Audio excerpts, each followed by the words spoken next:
Hello everyone, my name is Jeffrey Gonzalez, and you are now listening and watching Paranormal Central, coming to you live from the scariest place on earth, Fresno, California.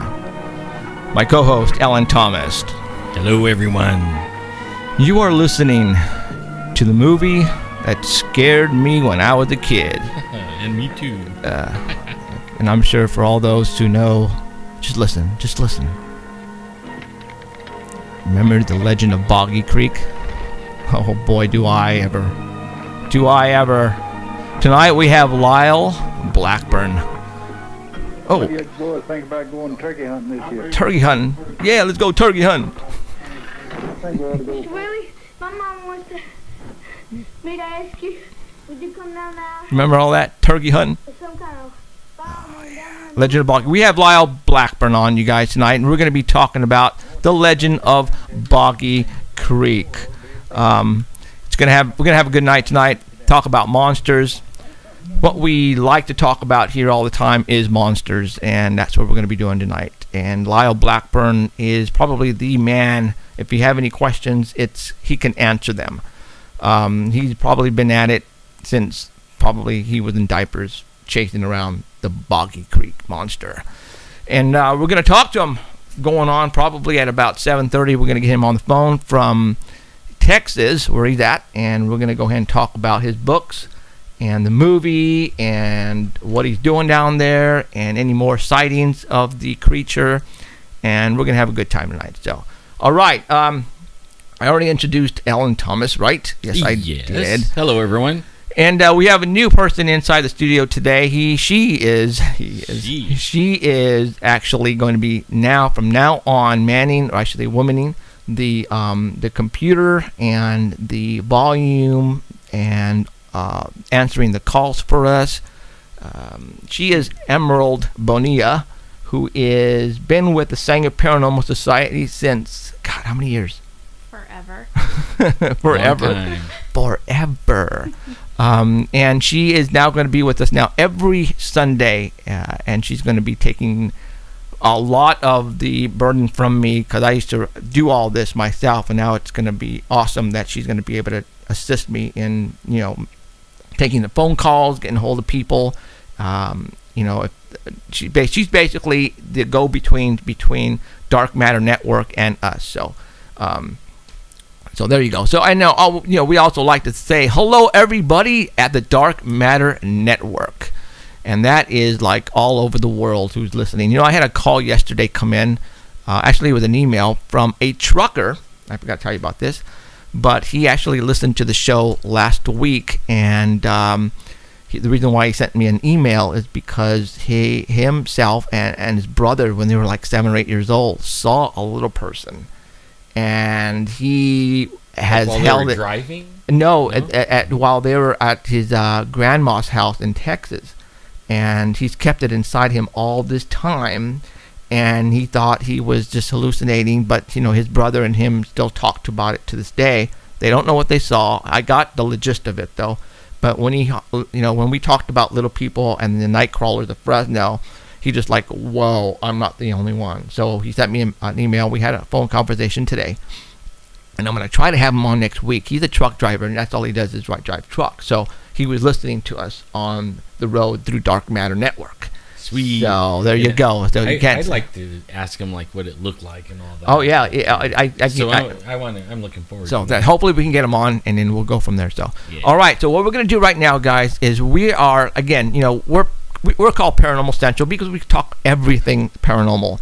And what we're going to do is every Sunday we're going to give you a brief update on the recent UFO activity the past week, and also if there was any Bigfoot activity as well. We have somebody, and I believe I'm talking to the East Coast. His name is Ken, who's also involved with MUFON. He is going to update us on the recent UFO activity, and he has sent me 5 photographs that I'm going to place on the screen for those who are watching on live stream. You'll be able to see them. No big deal for those who are on the road, like that trucker. If you are interested, you can always go back to the archives and watch the video and take a look at those photographs that we place on there. So don't think that you will never be able to see it. We always have it archived on the video side. So, but again, we appreciate Dark Matter for having us tonight, and from now on, hopefully they'll keep us. So we shall see. So all right. So what we're gonna do right now is I'm gonna go ahead and call Ken. Ken's cool, man. He's the only guy I know that stays right on top of the latest UFO stuff. I mean, he is right on top of it. He's on my Facebook, and every day he has like 3 reports from everywhere around the world, and you can always take his to the bank. You know what I mean? It's not like these phony. I have other ones that, you know, they post up stuff and it's not real or fake. He never puts anything fake. It's always really good. I stay up on his stuff every day. Awesome. So let me go ahead and is it this one right here? We're going to go ahead and get a hold of Ken. He is waiting for our call. This is cool. And then we're going to go ahead and get him on. I finally got this thing working. I'm not getting any volume on this, which is weird, but that's okay. I'm weird. That's just me. I know Dark Matter is probably going, what? I don't hear anything. But hold on. We're getting things situated here. 35. Nothing. Oh, that was loud. Right.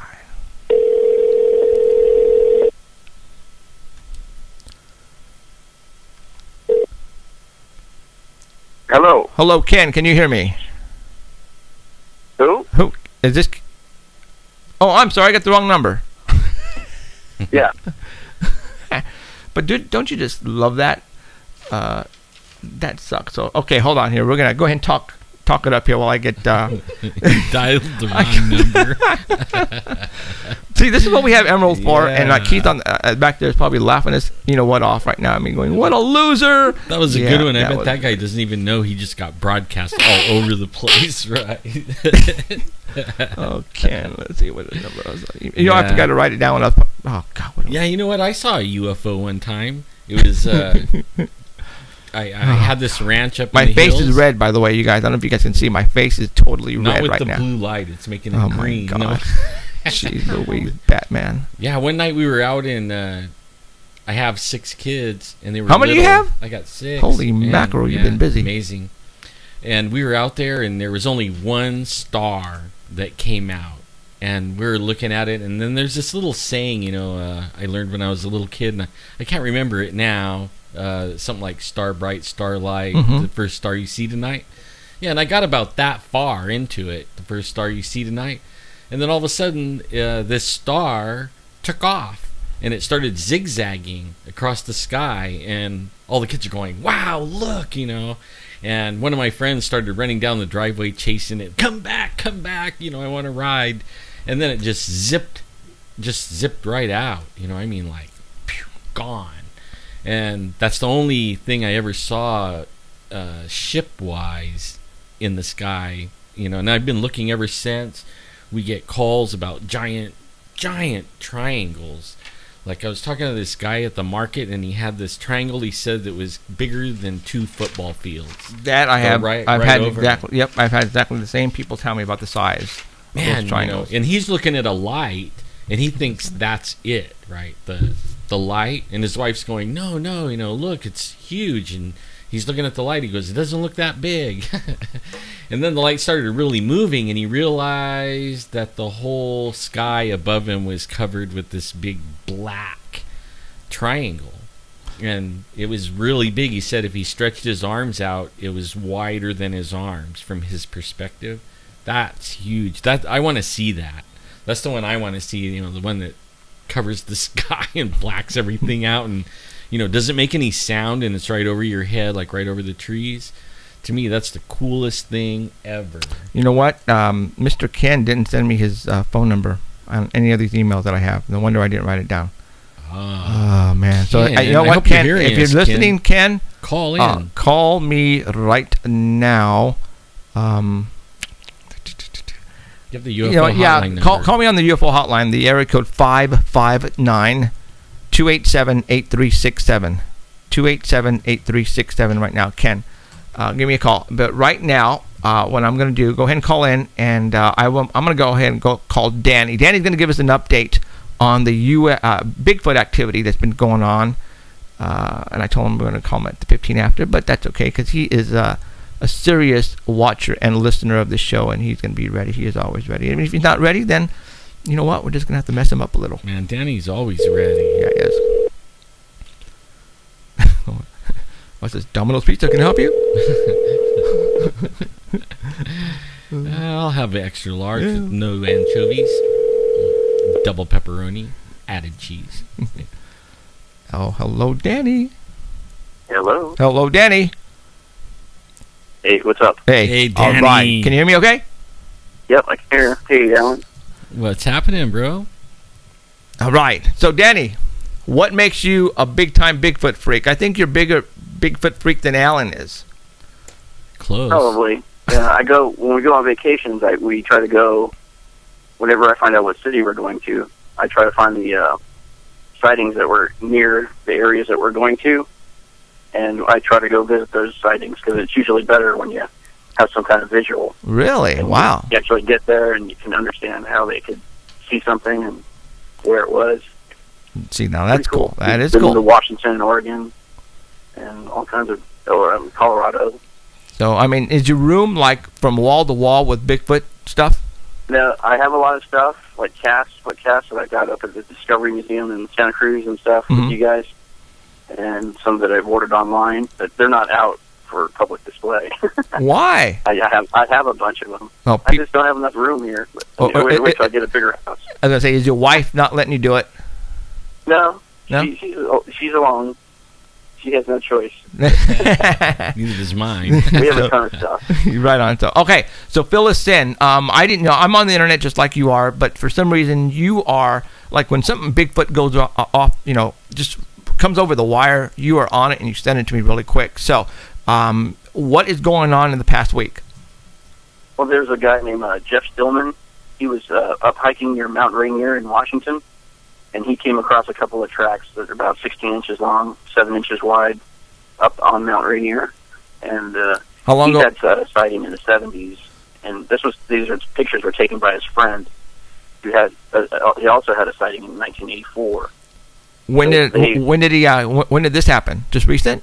This was last Sunday. Oh, last Sunday. Mount Rainier. Okay. Oh, Yeah. This is pretty fresh, and there are also deer tracks along with the big footprints. So it looks like they were following the deer. Yes, they were. These could be legit. Yeah. Or it was his pet. I doubt it. A lot of people are saying that it could be, when you have footprints in the snow, these were found in the snow, so they couldn't cast them. But that the snow will melt them and then make them appear bigger than they usually are. Ooh. But at the same time, the deer prints were not any bigger than they usually are. So these are both pretty fresh. Pretty fresh then. Wow. So yeah, the by looking at the deer itself, you could tell that it was pretty fresh because, like you said, the deer would have melted or it would have got smaller or bigger. It would have got bigger. Yeah. If it was melting, it'd get bigger. But they're both going in the same direction. They're both about the same size that they would normally be. Well, the deer prints are. Right. I don't know what a normal Bigfoot. I've never seen an actual Bigfoot print. I keep going up with you to try to get one. Right. And well, they're smart, man. They're smart, and they know that where we go, there's people all over the place, so they have to remain, hidden, and they're going to literally jump across a dirt road, which the dirt road is about 8 foot, to 10 feet, and the last, when Alan was saying that. The last time he remembered was measuring those last footprints that he found when he witnessed that Bigfoot. They're 15 feet apart, 12, 15. So, it would be nothing. It would be nothing they could for take them. one step. And they don't even have to jump. And that's why, we don't find that many at all, if any. And if they are footprints, they're going to be the size of a regular human print, which means it's a smaller Bigfoot, and they can't jump over the road that much. So, right on. Yeah, okay, so he only can see you going into the tree line. Exactly. Following the deer, so. Yep. So, all right. What else, man? There's a picture that came out of the cast for the new upcoming Bigfoot show that's coming out with Dean Cain as the host. And there's a couple people on there that we know. Yeah, There's you know what? Roe. I don't know about the show. What do you think about the show, Alan? I'm gonna wait and see, but Okay. I think it's just like I think they're having fun. I really think it's gonna be fun, like running through the trees in it. But I don't really think anyone's gonna win $10 million. No. But Yeah. what do you think, Danny? You think somebody's gonna win? I don't know if they're going to be trying to kill it or capture it or what they're trying to do. Or if it's Justin just like might a shoot Survivor it. episode where somebody gets kicked off every week. Oh, is it like We'll have that? to wait and see. Oh, wait a minute. I didn't know that. Are they going to, dismiss a group every week? It kind of sounds like that, but I'm not sure. Oh, see, now that is actually kind of cool. But I'm hoping that they're going to send a rep of the show with each one of the teams to make sure they don't, fake or hoax some of this stuff. Cause Yeah, that's what I'm. $10 That's what. million. Because that's what I'm afraid of. You know what I'm saying? Because if Uh-huh. what would you do to stay in for one more week in a reality show? Well, then you're going to try as hard as hell to fake something to make people think. You would hire Bobo to go out there and run around,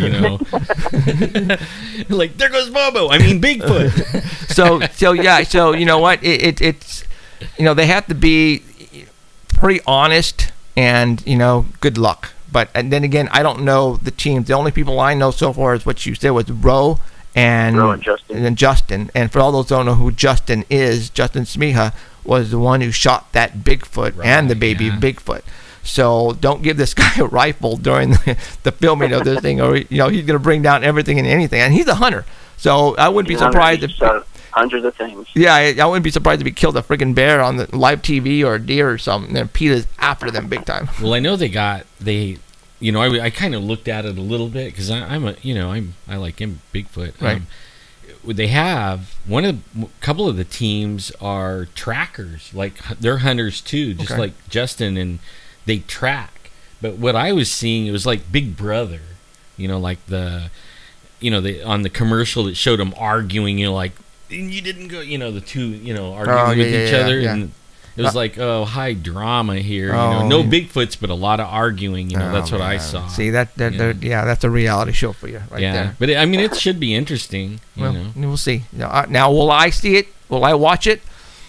I will. Probably not. I will. I know Alan will, so he'll fill me in on it. I probably won't watch it. I'm You sorry. know who's going to be on Finding Bigfoot this coming? Is it Sunday when they come on, Danny? Or Today? the Finding Bigfoot, the new one? It's coming on. Yeah, today they're at Lake Tahoe. It's today. Yeah. They're having Kathy Strain's husband on there, and Oh, okay. we met them Who was up over there? at the museum that one time. Yeah, they were there for the book signing. Yeah, I think his name's Bob. I'm going to tune in when I get home. I'm going Right to on. watch it. All right, Yeah. so, okay, what's going on? What else is going on?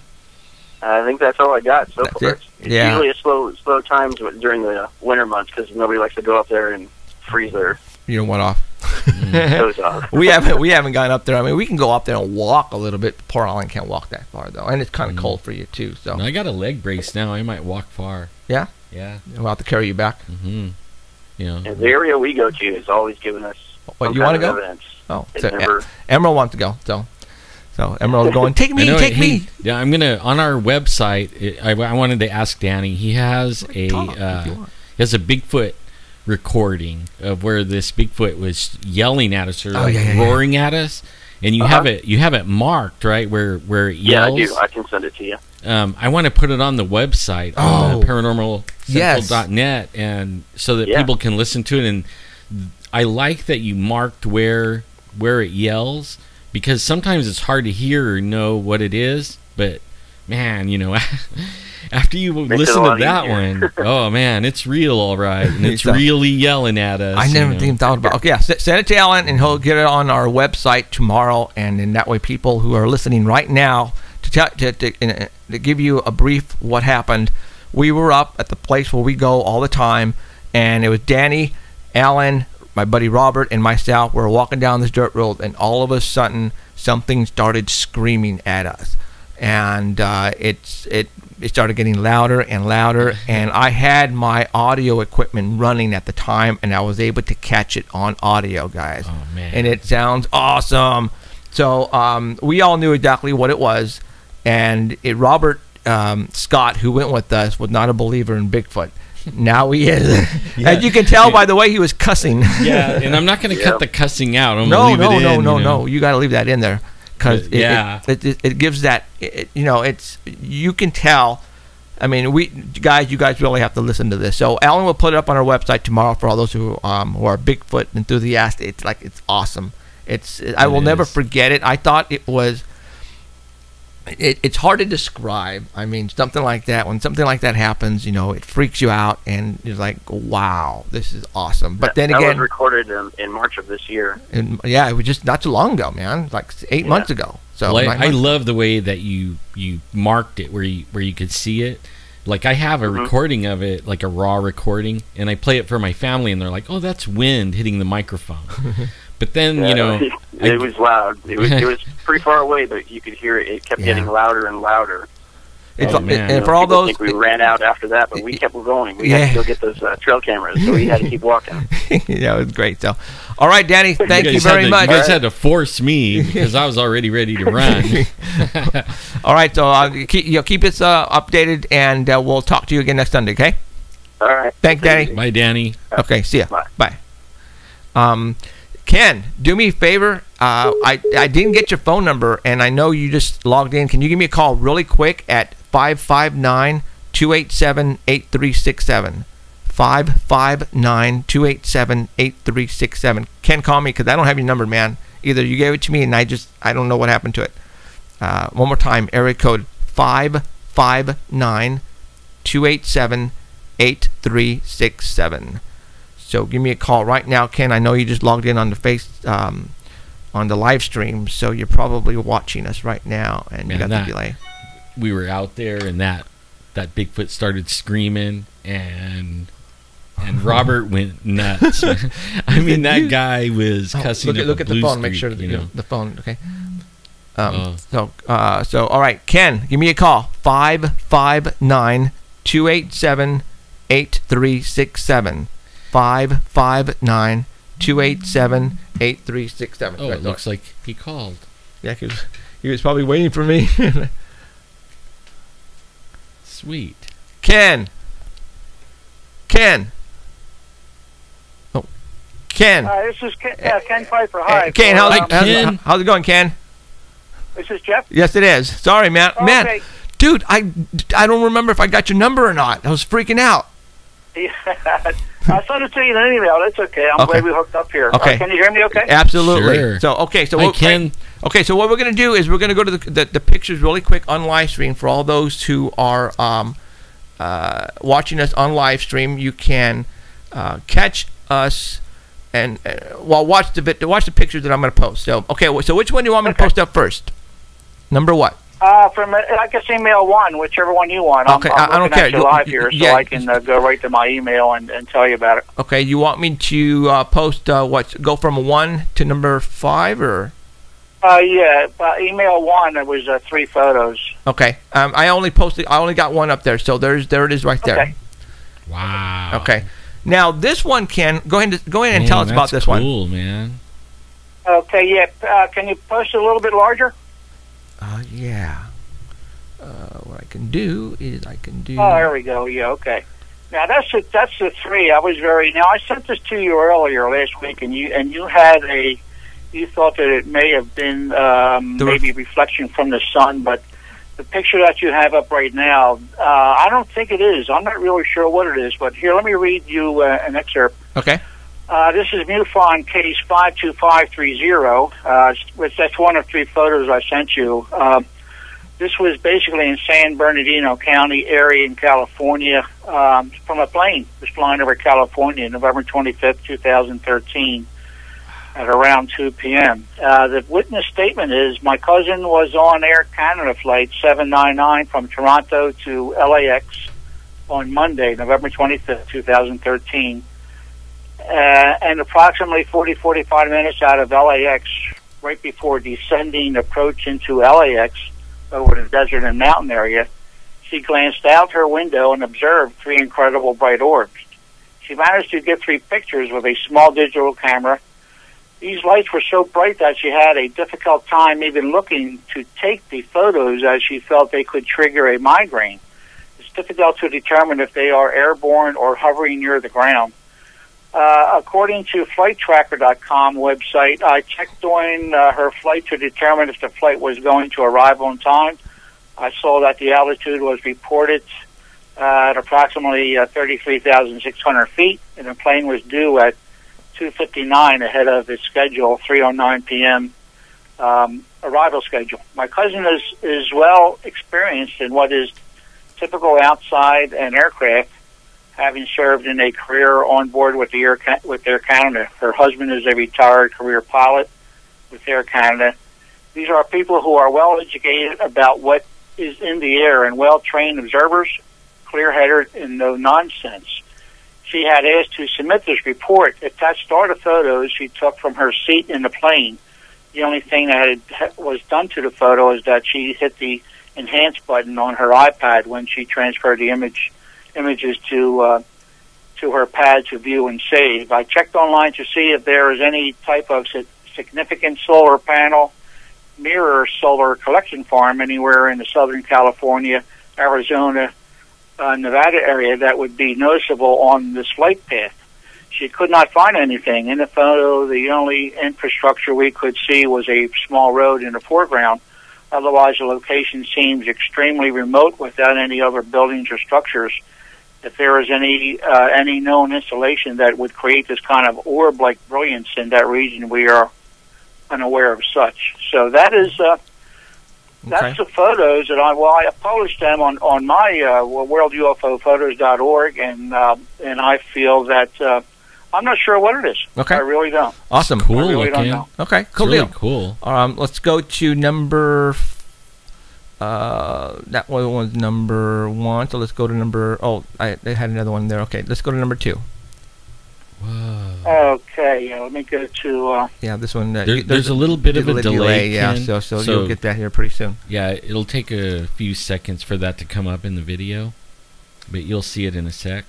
Okay. So yeah, this one. Hey, email 2. That's the one from 11/25/13, Ventura County, California. Wow. Again, California, huh? Yeah. Did you see it on the That screen? should be the Buffon County Buffon case file 52464. I thought this was an incredible photo. It is. It kind of looks like a bottle opener in a way. I just want to make sure you have the correct photo up. Yeah, it does. Okay, very good. What it boils down to is November 25th, 2013, on 7 p.m. This was spotted in the Ventura County, California.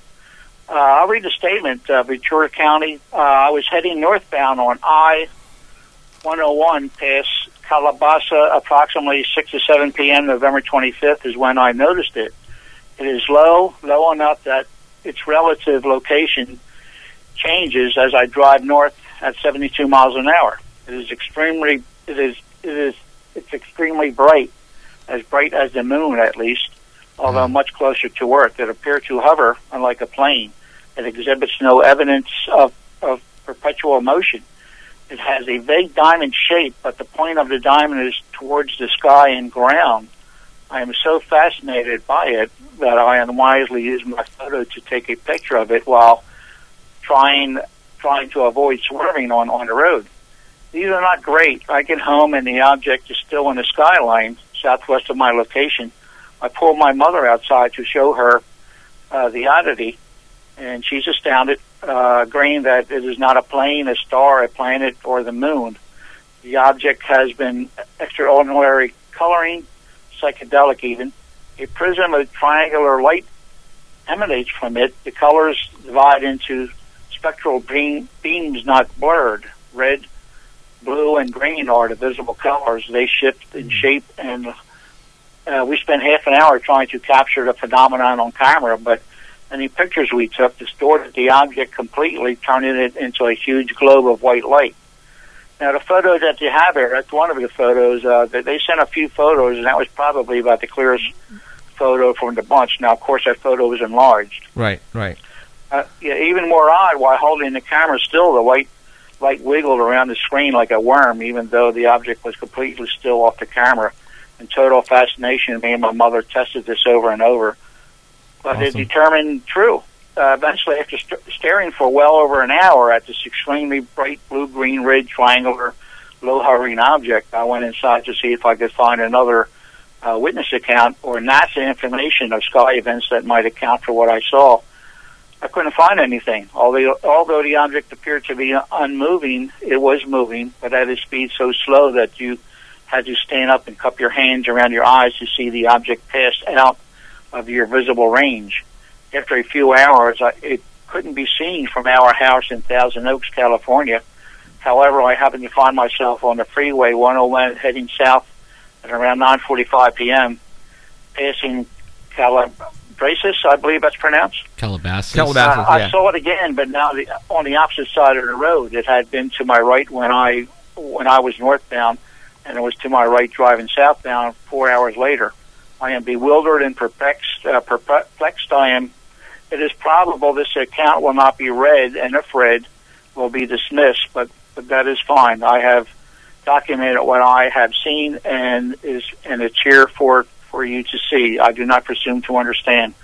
So that's the statement from the witness for that one photo from Ventura County. Cool deal. Awesome. You know what? We are running late, and it's my fault, Ken, because I didn't have your number like I should have. So we're gonna jump to number 4. Let's do number 4 really quick, okay?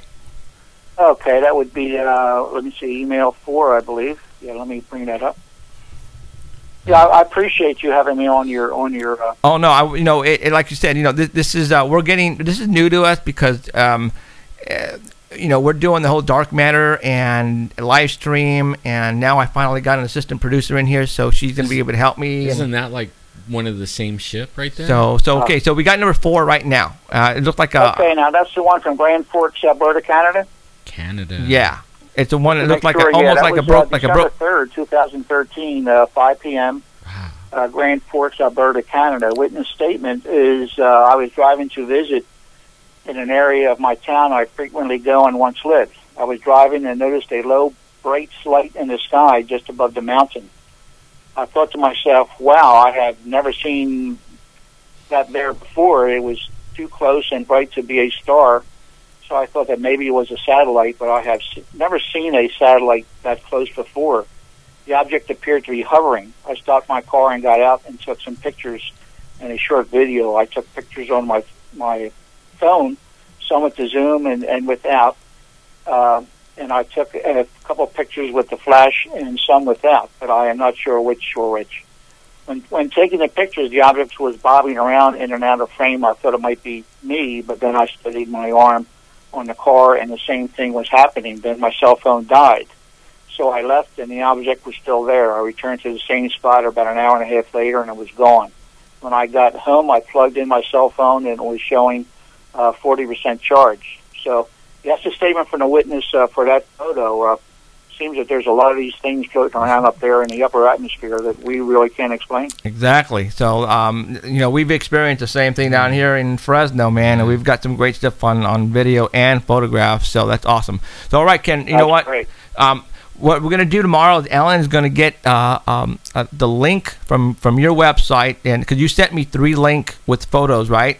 And what he's going to do is he's going to create a page on the paranormalcentral.net website, and he's going to put the link on that page, and that way if anybody wants to go, and because you pretty much get all the stuff, dude, and that if anybody wants to see just the up-to-date best UFO photographs or video, this is where you need to go, and come to our website and go to his link, click over, and check him out. So yeah, no, you could put like a little, send me a little bio or something, and I'll put a couple of pictures that will link over to your site, and then they can look at all the stuff. You have a really cool website.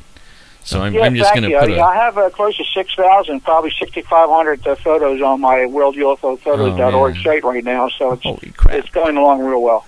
I go over there all the time because you update it every day, and it's cool. Every day. Yeah. Awesome. All right, Ken, hey, I appreciate you coming on, and next week we'll have you on for the full 15-20 minutes, and then we'll go ahead and get all of your sightings on, okay? I appreciate it. If you need anything, just say the word. All right, thanks, Ken. Talk to you soon. Okay, bye. Okay, I'll see you. All right, that was Ken from MUFON, and Say his again, last name. I don't know, Viper or Yeah, something like that. I can't pronounce. I'm pretty bad with. Sorry, guys, pretty bad with names. So, all right, I'm gonna go ahead and call Lyle right now. Do you want to give her back to the other yes. phone? Because you get to tell them what we're going to give away, too. Yeah. You didn't even say yet. What? Oh, no. But you guys can see it. Can you see right in front of Jeff on the desk? That is going to be given away. 2 of them. Autographed. Okay. And then there's some books over there. 2 you know of what? those We have each, we have 8 things. We have 8 things we're going to give away tonight, guys. And then... Yeah, it's back there, isn't it? Yeah, I need to put wheels Here, on. I got it. Here you go. All right. Sorry about that.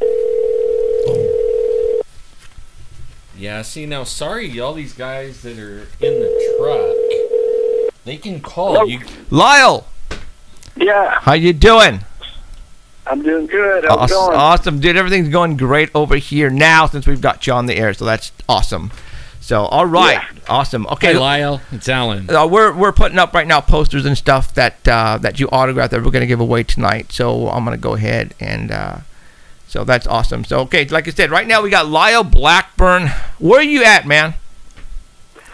I live between Dallas and Fort Worth in Texas. In Texas. So you're talking pretty close to the border, maybe? No, not really. No, you're in the center, I huh? live in kind of like northeast Texas, Northeast. basically. Right on. Well, you are probably a bigger monster freak than us out here, right? I mean, and we're gonna get to it when I mean by the biggest monster freak, and I mean that in a good way, dude. Seriously. Oh yeah. I dig it. Okay, well, I mean, let's go ahead and start from the beginning. Like all of us, you must have been a fan of the paranormal and monsters and Bigfoot since you were a kid, right? Oh yeah, definitely. As far back as I can remember, So what got you involved in going out and doing all this research on the Boggy Creek monster? Well, it's one of those things where, I always gravitated towards horror movies, and the thing that really spooked me, though, is when I, saw the Patterson-Gimlin Bigfoot film on TV and things like that, and I was really into ghosts and all that.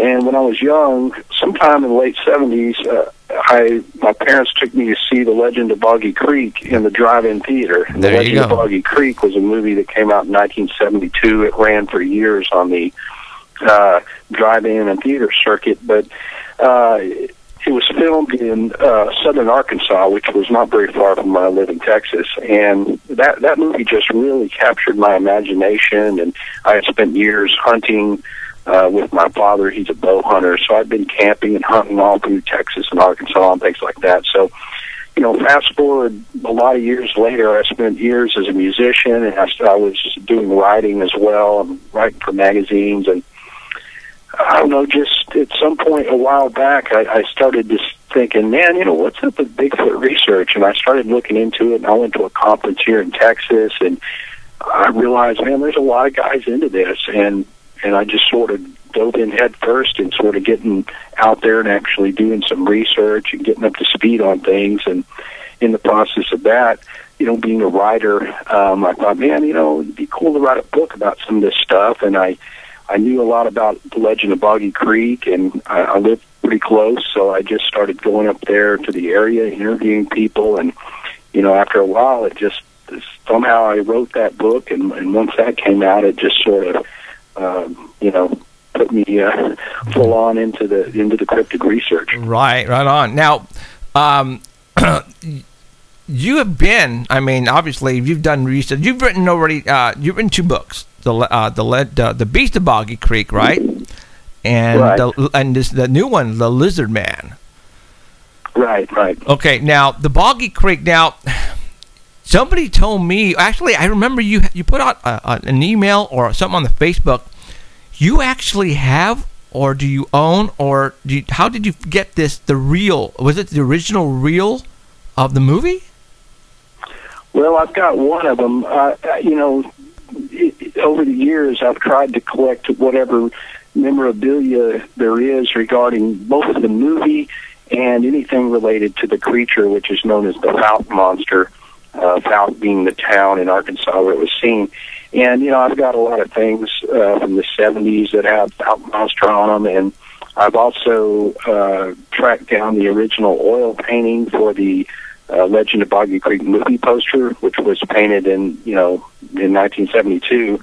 I've got that. I've been looking for the complete reels to the movie. I mean, there's many that exist. Whether you're talking about the negative or just some of the copies, but I've managed to find a couple of reels, but they're in bad shape. But I've got the original movie script for Boggy Creek 2. So slowly but surely, I've really found a lot of really cool relics.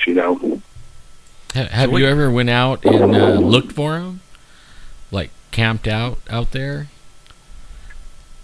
Oh yeah. I've gone into that area countless times up in there. I do a lot of research, obviously in Texas, where I'm at. I'm kind of in a good location because there's a lot of Bigfoot sightings when you start from East Texas on over and up into Arkansas, Oklahoma, Louisiana. So I've gone in all those areas, sort of in the southeast, and been in bayous and mountains, and been all over. And of course, primarily I've done a lot of research in the Boggy Creek area. Okay, now when was the last sighting of the Boggy Creek monster? This year there's been about 3 or 4 at least. Shut up.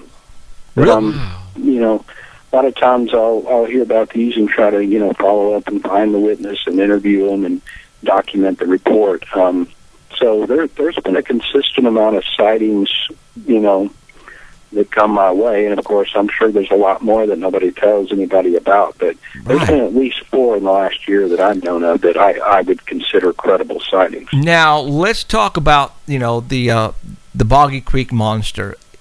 People say it's just another Bigfoot, but I think there's a difference in them. And right away, what tells me there's a difference between Bigfoot and the Boggy Creek monster is the footprints, right? Yeah, that's one of the problems with all this because, by all appearances, it's described as a Bigfoot, maybe 7 foot tall, covered in hair, large, bulky, walks on 2 legs. But, yeah, there are some differences that, you would see between this creature and, maybe typical descriptions of the Pacific Northwest variety.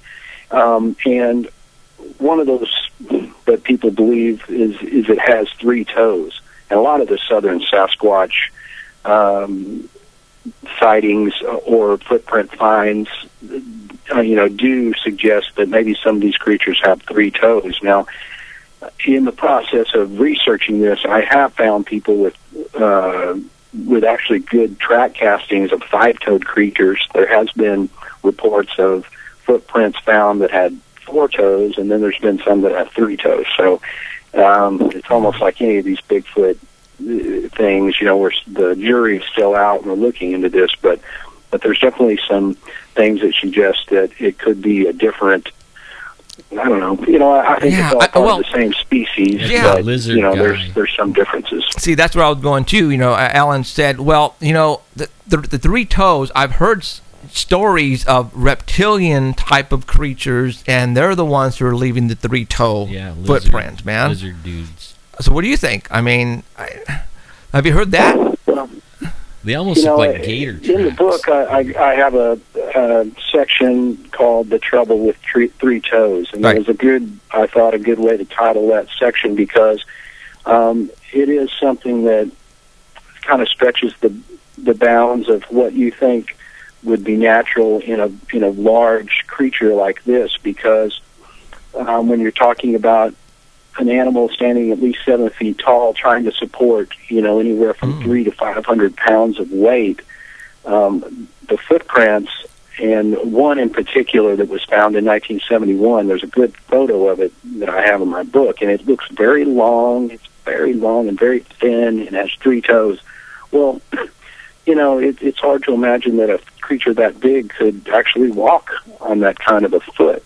So unless it wasn't registering the 4th toe or the 5th toe, it just seems odd. And there are some fishy things about that particular set of footprints that were found, and that was later made famous in the movie The Legend of Boggy Creek. So in my personal opinion, I think that some of those 3-toed tracks, the ones that are found, almost seem a little too, quote-unquote, monstrous, and you can almost just throw them out of court and, go with the more logical track finds that show that the creature probably has 5 toes, just like any other primate or any other Bigfoot, Didn't David get a picture with 3 toes? One of his... No? What... I think so, but only still the foot was really wide. Was it wide? So maybe it didn't show the last 2 toes. They just had I can't remember the show I was watching, but and it had the guy that saw the Boggy Creek, and then he went out all the time, and I think he even died going out there all the time, but climbed up the tree and finally got like a video of him, film. Yeah, and it looks just like Harlan Ford. He was the original witness to a creature called the Honey Island Swamp Monster, which was seen back in the 1960s and 70s near Slidell, Louisiana, which is close to New Orleans. And that creature, and just like you mentioned before, any of them that are kind of associated with swamps always seem to have 3 toes.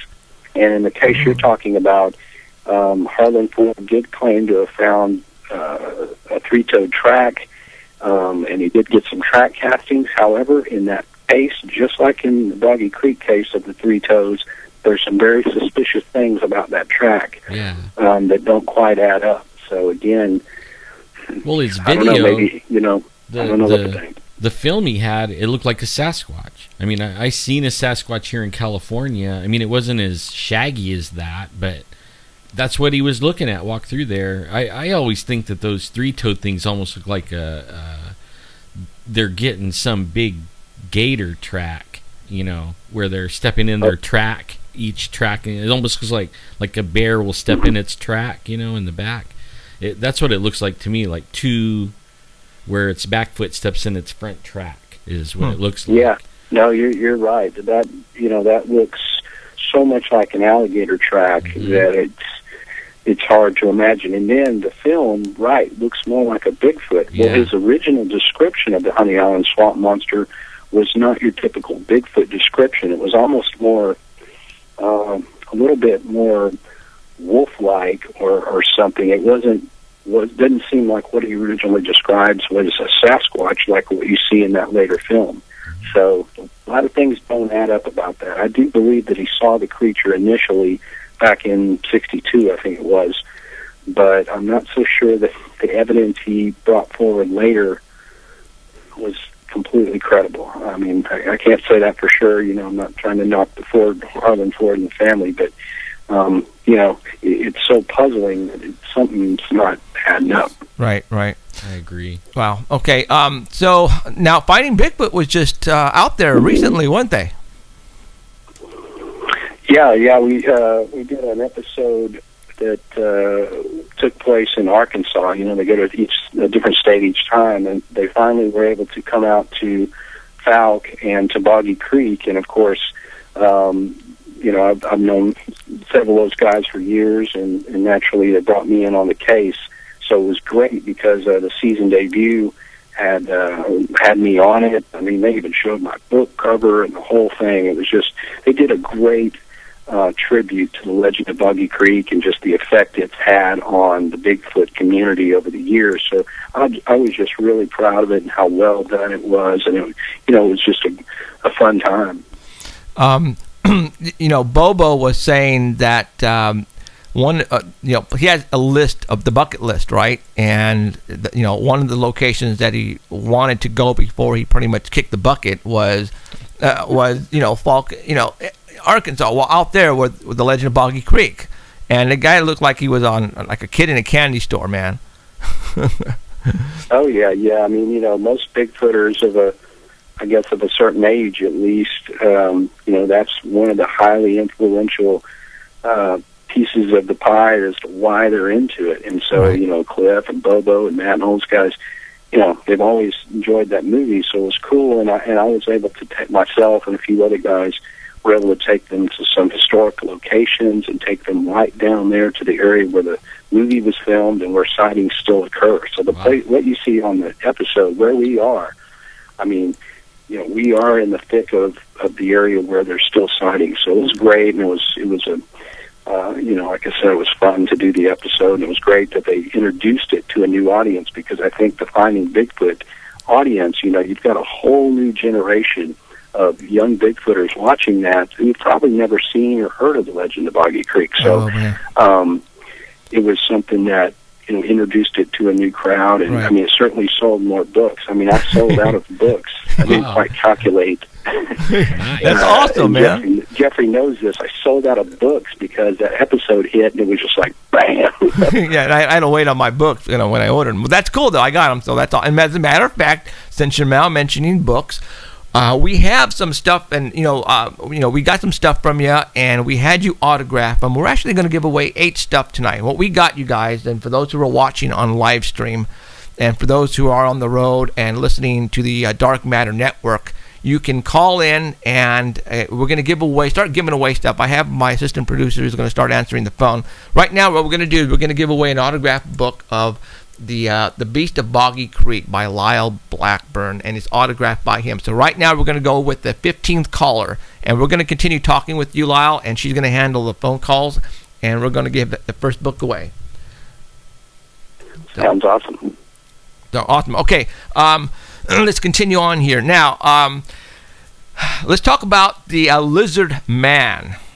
Now, and a little while ago, as I was trying to to distinguish the footprints of the 3 toes, we have gotten sightings down here of reptilians, stuff like that. We've never found any footprints.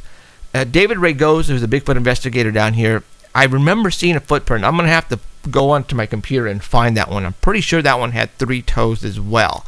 Yeah, but it wasn't skinny. No, it was fat. It was really fat. Yeah, like, but it had 3 toes, and that's what's blowing me away. The ones that we're talking about, It's skinny. They're like no wider than my hand. Right, they're really skinny. So little. So all right, let's talk about the Lizard Man. You guys, where are we getting reports of the Lizard Man down in that area? Well, what I did for that book, and I was looking for kind of a follow-up that was along the lines of my Boggy Creek book that had a really interesting case and something that, you read about often in cryptozoology books and see on the internet, but a case that I believe the whole story had never really been put together and presented in a way that you could follow everything that developed in that case. And the Lizard Man, in this case, is found from an area in Bishopville, South Carolina. It's another swampy area, a swamp called Skateboard Swamp. And back in 1988, sightings started coming forth from the locals saying that they were seeing this large bipedal creature of some sort. Some of them said it was either had brown skin or maybe greenish skin, but it always described in terms of maybe a reptilian type thing. And in one of the cases, this creature basically tried to attack a young teenager out there as he was changing a flat tire in the remote area of Skateboard Swamp. And so it became very famous. There was tons of media coverage. I mean, this thing was on the NBC Nightly News, the CBS morning shows and things like that. People Magazine, they were all coming down there to report on this Lizard Man because there was so many sightings and because, it appeared to be attacking people. And so it was all investigated by the Lee County Sheriff's Office, and I went out there and interviewed the retired sheriff. There was a whole lot to this case that I thought was very cool and really spooky, and what I thought would be a great follow-up to the Beast of Boggy Creek. So what I did is just start and go into depth on this case, but I do talk about other lizard men and, or so-called reptilian humanoids that have been sighted elsewhere. And of course, as you mentioned, I mean, there's sightings out there. There's been some in California and New Jersey and all over the place. So they're very cool and interesting cryptids. Right on. So before we go any further, I'm going to go ahead and give away, tell everybody the number. And also let them know, you truckers and everybody out there listening over Dark Matter, they can call. Yeah, absolutely. Area code 559-287-8367. 559-287-8367. So, all right. I was getting into the Lizard Man, and the part where it shows the car all bitten up around the bumper, and I actually seen that on, and I don't know what show it was, but or maybe it was actually the newscast that I saw it. Did that particular car come out in any of the let's say Bigfoot shows or monster mystery shows in the past?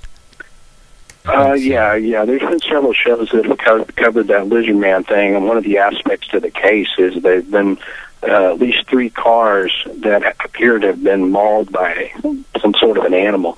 You might be thinking of the Fact or Fake Paranormal Files, which they go out there and they try to replicate that. Oh man, I don't even trust those guys as far as I can throw them.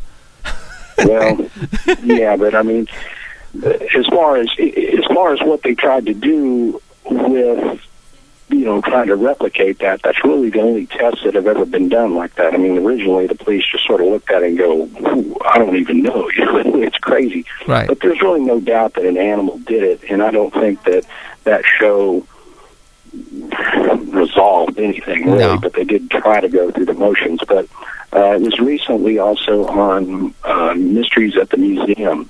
They did a little segment on mostly that attack on Christopher Davis, that young man I was telling you about earlier. And so, but that's kind of how it's interesting, because that's how this whole case got started. The sheriff got a call by these people down by Skateboard Swamp back in July of 1988, and they said that, man, we don't know. Something looks like it bit up our car. So the deputies and the sheriff went out there, and they're looking at it, and you can definitely see, it was hair, and there was evidence of some footprints and this and that. And in the process of researching that's when some of the locals came up and said, well, maybe it was the Lizard Man. And of course the sheriff's like, the Lizard Man, what do you mean? And they said, well, some people have seen this large creature around here, and we call it the Lizard Man. I mean, that was just the name they gave it.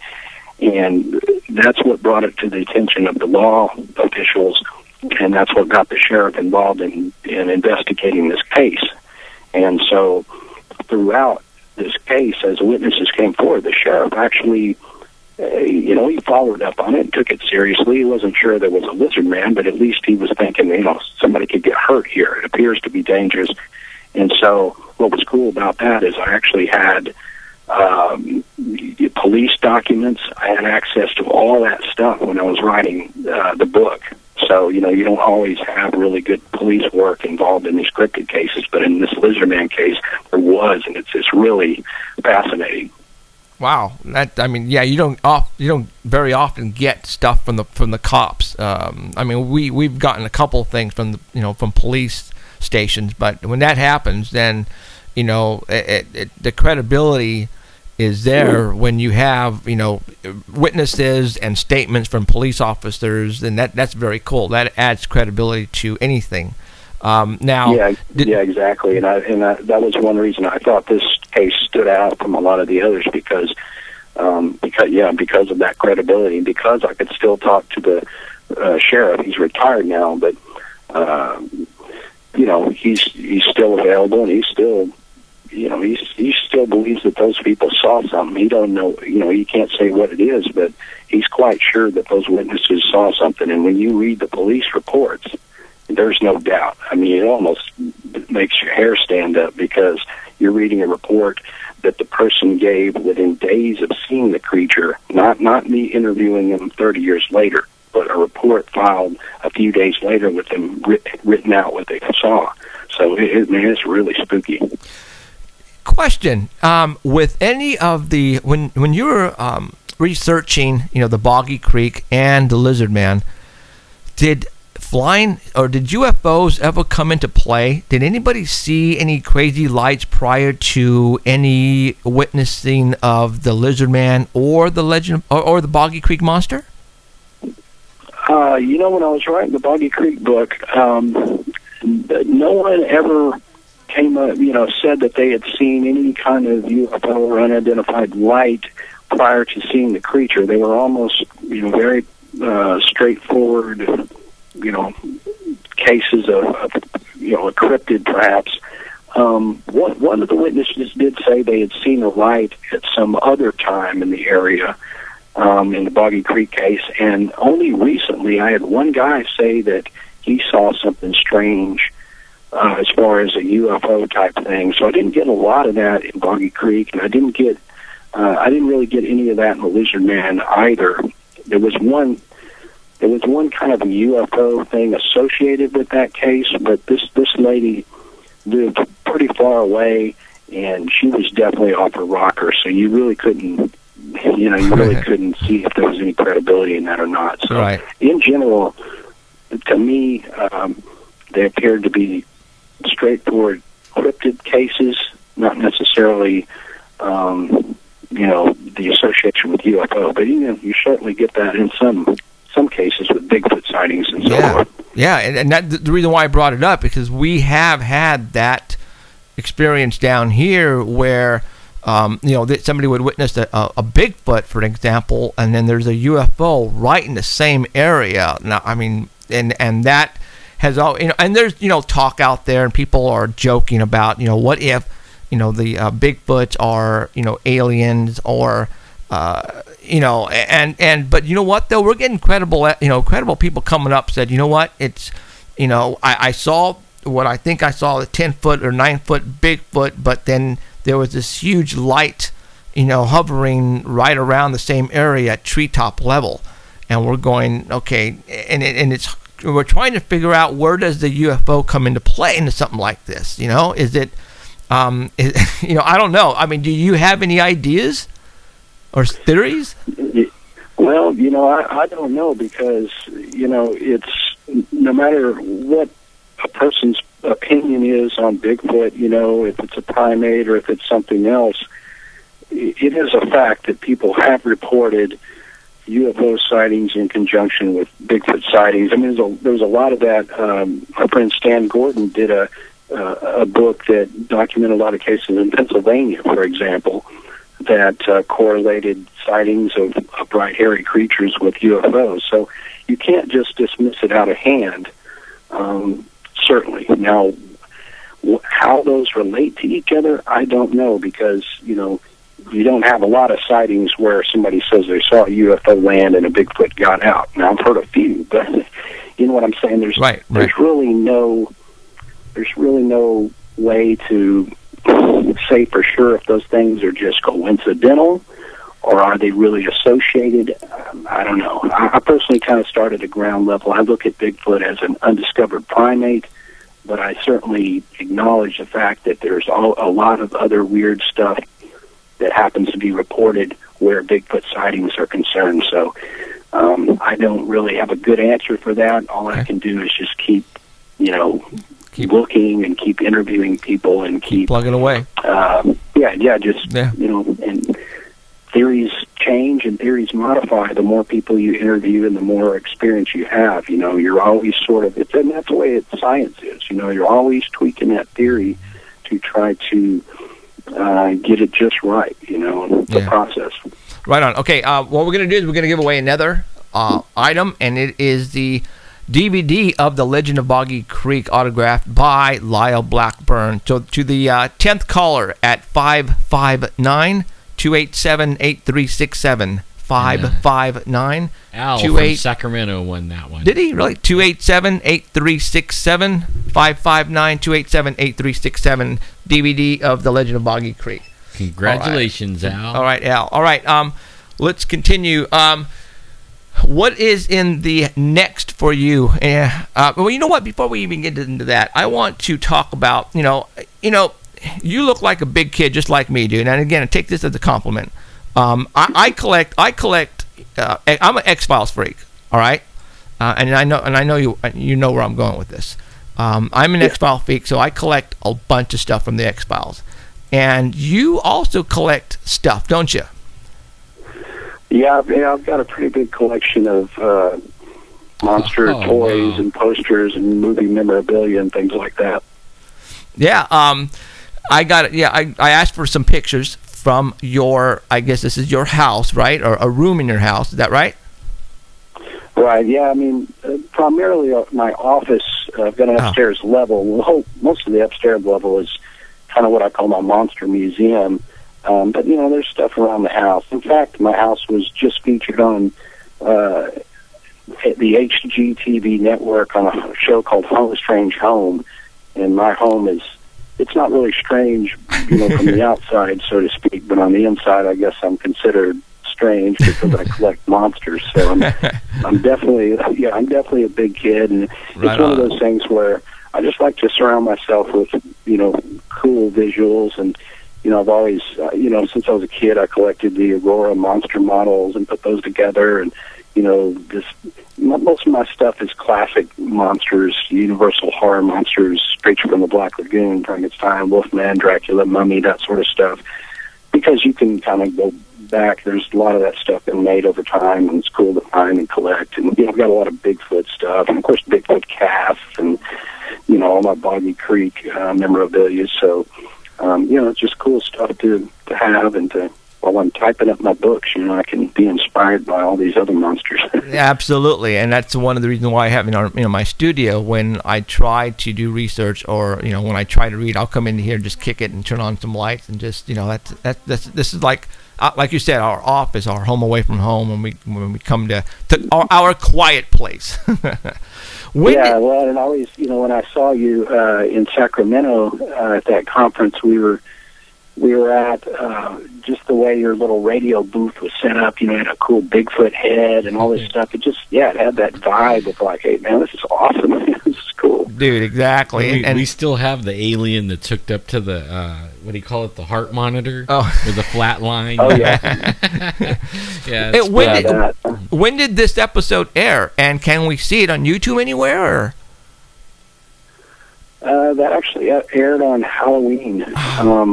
I don't see it anywhere you can see it online or anything. In HGTV, they don't rerun those shows a lot, as far as I can see. That sucks. They just showed it the one time, and it was on Halloween. And, I mean, I filmed that thing almost a year before they ever actually run it. I mean, that's the way TV is sometimes. Yeah. It's a long lead time, but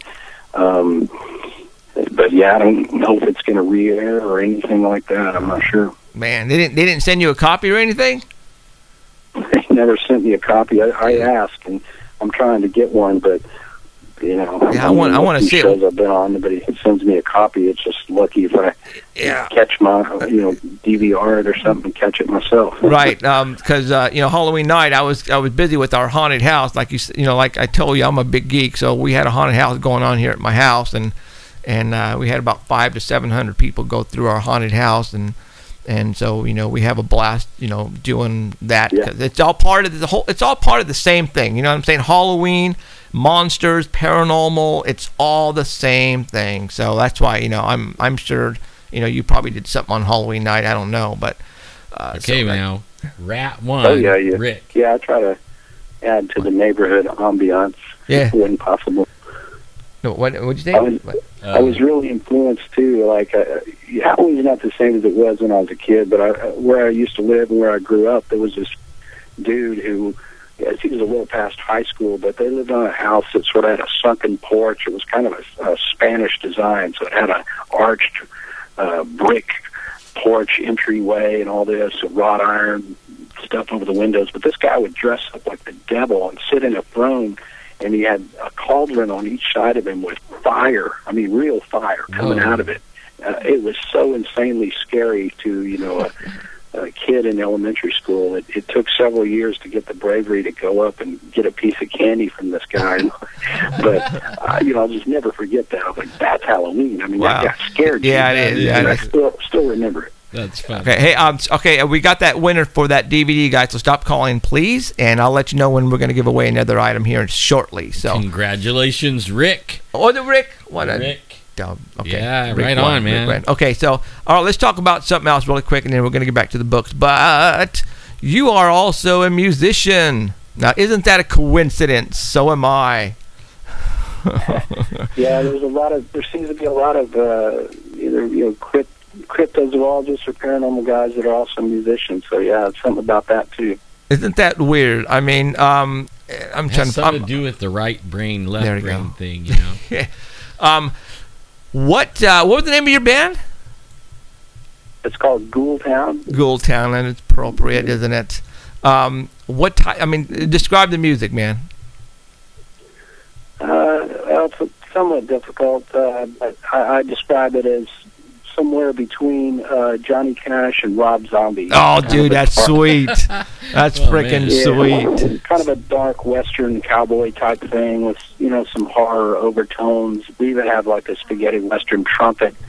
So there's a little bit of metal, a little bit of cowpunk, and a little bit of horror punk in there. I don't know. It's a mixture of a lot of things. It's just Ghoultown. It's hard to, people always ask, hey, what kind of music? I'm like, I don't know. You just got to listen to it. Right. Well, we've been fairly successful. I've been a musician for most of my life. I mean, and we've toured. Ghoultown's played in Canada. We've toured Europe and all over the U.S. and played for years, and been fairly successful. I don't have as much time for that anymore. I'm kind of was tired of being on the touring circuit, and that's one reason why cryptid research afforded me the opportunity to get back in the woods and do some things that I haven't been able to do lately. And I just always wanted to write books, and so that was fun. But the band still does well, and I mean our videos get like 1 million hits on YouTube, and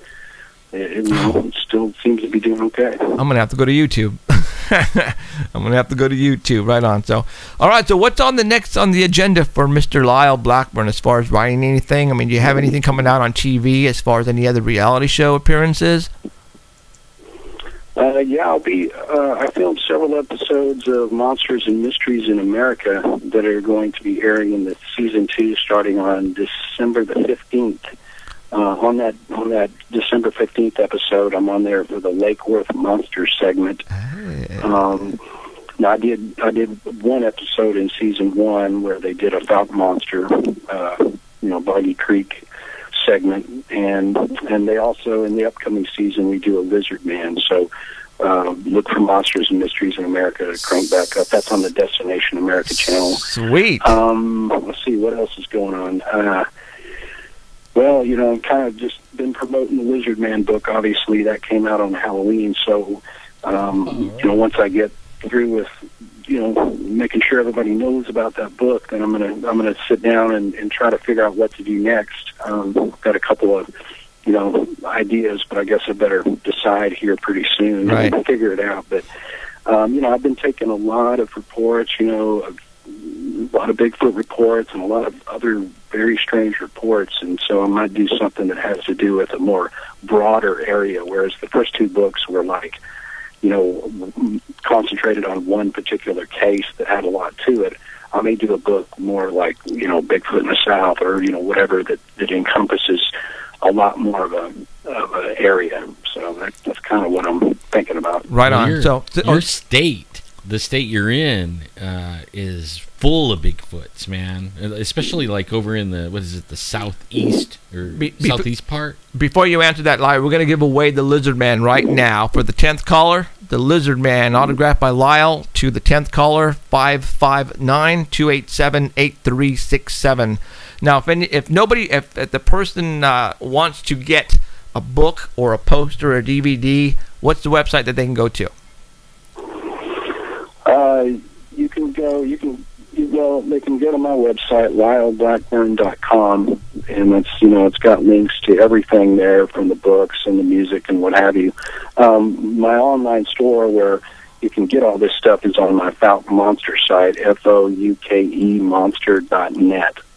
And I've got the online store. You can get all the Boggy Creek stuff, and I've got my Lizard Man book up there. But, if you just go to lyleblackburn.com, it'll direct you in the right ways. And, of course, my books are available, in all flavors. They're on Amazon and BarnesandNoble.com, Nook and Kindle. You can get them on iTunes in ebook format. So whatever you desire, then you may find it. Right on. Yeah. If you people want to go to our website, there is on the homepage there is a link to Lyle Blackburn. Is that right, Ellen? Yeah. LyleBlackburn.com, and from there you can go to his store or to his website and go to his store from there. So. Well, I have a link that goes to a page all about Lyle and some pictures and stuff like that. But it links over to his. Okay. And then I want to say one more time to the truckers and the people on the highway and all the listeners that aren't on the internet. You can call and win too. Just because you're not on the internet doesn't mean you can't, win. Right. And you guys, and I know you guys are listening because, like I said, we had a trucker call in and he was listening last week on Dark Matter. So that's right. So that's awesome. So, all right, Lyle. No, I'm sorry. Go ahead. I was going to say everybody is a winner. That's right. Everybody is a winner. I mean, a winner. That's right. Right. So, all right, dude. I appreciate you coming on tonight, and we're going to be on Monsters and Mysteries too. I think the third week, or maybe at the beginning of January, with the windows. I don't know if you heard about the window impressions of my truck. The Bigfoot was looking in my window. Well, Monsters and Mysteries were down here 2 months ago as well, and they did an episode on that, and they're telling us at the end of December. So we'll see what happens. So it's going to be right around there. So. All right. Cool. So, all right, Lyle. So we'll be looking at you here in a couple of weeks. Actually, next week on Monsters and Mysteries for all those wanting to tune in. Can't wait for that one. Yeah, man. When you're out here, we'll be looking you up. Yeah, definitely. So, and now I know you do conferences, like you said. We met at the Sacramento UFO Con. When is your next conference? Where are you going to be speaking at next? Let's see. I'm doing one in Texas called the Weird Tex Fest. I think that's March 22nd, and then I'm speaking at the Ohio Bigfoot Conference, which is, I think that's one of the biggest Bigfoot conferences, and that's April the 26th. And if anybody's interested in that, I know they in like a week or two, they sold out of all the pre-sale tickets on that. Wow. But there's still some walk-in tickets, I guess, but yeah, so, and I'm sure a lot more will be added. These things pop up in the spring, and it seems like every spring and fall I'm all over the place and, try to get out there and meet people and, sign books and whatever. So it's a lot of fun, and, yeah, it was great that I got to meet you, and, you never know when we cross paths. That's right. So, right on. Okay, Lyle, I appreciate you coming on. I'm going to let you go, buddy, and we're going to continue giving away the rest of the stuff before we go off the air tonight, and we'll cross paths again, and we'll talk to you soon, okay? Take care, man. Definitely. Thanks all right. so much. Thanks, Al. Take care. All right. Bye. All right, that was Lyle Blackburn, I call him Mr. Boggy Creek Man. All right. So that's it. We gave away, that was the I'm sorry, that was the Lizard Man right there. Right, Emerald? Yeah, don't do anything yet because he missed. I can't get the rest of his address. Oh. Okay, she's taking down the address of the winner of the Lizard Man. And after she gets off of that, then don't stop calling. Actually, she's on the phone right now. So stop calling. She's already got a winner for the Lizard Man. And I'll tell you when to call. And the next caller winner we're going to give away is the autographed poster of the Boggy Creek Monster. So, all right. Today we had a UFO sighting just east of Fresno and in Sanger, actually. Somebody took a photograph of an object flying over Fresno. Over Sanger. And what's weird is there was some fire engines and ambulances, at a location. I don't know if it was a fire or a Medicaid. And then he was taking some pictures, and he noticed an object, and he took some pictures. It's a dark object. Can't really tell what it is. But what's odd is that some people were telling me that the jets took off out of the airport. And Danny called me. Danny called me and said that an Army helicopter was headed that way from Lemoore. And it happened right around that time where that object was filmed. So that's kind of cool. Were they, trying to find this thing? Were they trying to hover over this object, or are they trying to find it? I don't know. But it's kind of odd that all that happened right when the sign streaming. It was perfect. There was nothing wrong, and we get shut down by the man. That's just bogus. All right, guys. Yeah, so let's not talk about that again. Okay, so I guess we're not going to talk about the drone. That just, isn't that weird? I mean, that's just not fair. But what can we do? Actually, they can cut us off all they want. We're not going to stop talking about it. We'll just restart everything again and just keep going. Wow. I mean, it was fine. The whole Lyle interview was cool. Yeah. Everything was fine. Then all of a sudden I talk about the drone. Boom! We get cut off. Mm-hmm. You know what? This is internet, so I could pretty much say what I want, but I'm not going to, because we're going over dark matter too. So that's just BS. How many things have we given away? We have 3 out so far. 3 out, and we have 5 left. 5 left. All right. So we have about 30 minutes. Yes. Okay. So what we're gonna do? We're gonna give a combination now of what I'm gonna do is I'm going to give away the Boggy Creek book and a poster together to the 10th caller. The Boggy Creek book and the poster together as one prize. Ooh, that's that a cool right there. prize. Jump on it. Area code 559-287-8367. 559-287-8367. The last 4 numbers represent the letters UFOS. If you are a truck driver, or you guys, there's somebody out there who thinks they always, if you guys have UFO reports that you want to call on me about, this is the phone number that you call. It is my 24-hour UFO hotline, but it's now a 24-hour paranormal hotline. So, program this in your cell phone. Seriously. I don't care where you're at. If you see something weird or something that you cannot explain, you give me a call, tell me about it. If it's a UFO that you're witnessing, call me at the moment it happens if you can. So that way, if I have anybody out in that area, depending where you're at, I can, get somebody out there with a video camera, or get more people outside to see if they can witness and back up your sighting. And that's what networking is all about. We're doing a great job here. This phone number is getting out. I got law enforcement calling me. Like for example, the UFO sighting over Sanger this morning. Somebody posted it on Facebook, and everybody was out just running outside trying to see it, and this is what it's all about. One of the reasons why we get a lot of great sightings and some great evidence and pictures and videos is because of this phone number. We've had this phone number going on 5 years now. A lot of people have it programmed in their cell phones. Law enforcement have it programmed in their cell phones, and I appreciate when they call me, and it's awesome. So I want you guys to keep it up, never stop calling me, and I appreciate all the information you guys are giving us, because it's just getting us one step closer and hoping to trying to figure out what's really going on. That trucker that I talked to today about him and his brother when they were young, witnessing the small creature. He'd been waiting a long time. He's 44 years old. He saw this when he was 7. All right, so he didn't really have anybody to talk to about this until he heard us talking about little people. And nobody talks about that. No, because you're gonna be, people are gonna laugh at you. People, they're gonna make fun of you, and I understand that, guys.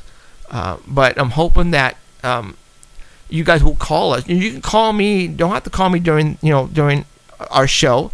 Call me during the day and say, hey, I need to talk to you about something that I experienced. Well, I want to hear it. All right, let me be your go-to person, and if you have a shoulder to cry on, well, then let it be my shoulder. But if you have a sighting to tell me about, well, then I want to know about it.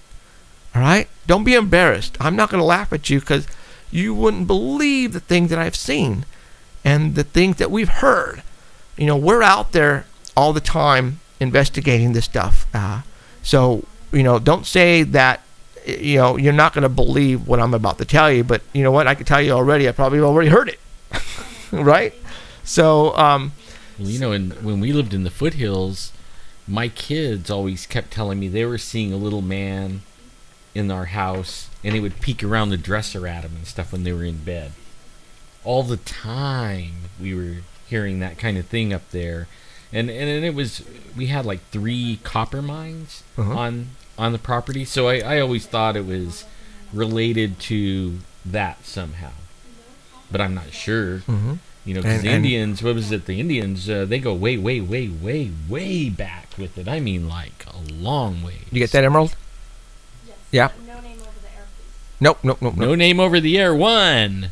What? You mean your name? No, or the person who won, you mean? Oh, no. Okay, we just got a winner for the anonymous book and the poster. The book and the poster, we just gave a winner. We got a winner for that one. So that leaves us how many more items? What do we have? 3. We have 3 items left? Because you did one as a set. Okay, so we have one more poster. Yep. And we have one more DVD. Yep. And we have one more Lizard Man, right? God, look at that. I'm on top of things, ain't I? All right. Good. All right. And we've got lost. 30 minutes left. So we're going to wait a couple of minutes here. Nobody call. Everybody free. Let your fingers cool down. All right. Well, the little guy that my kids saw, they said he was like 2.5 feet tall.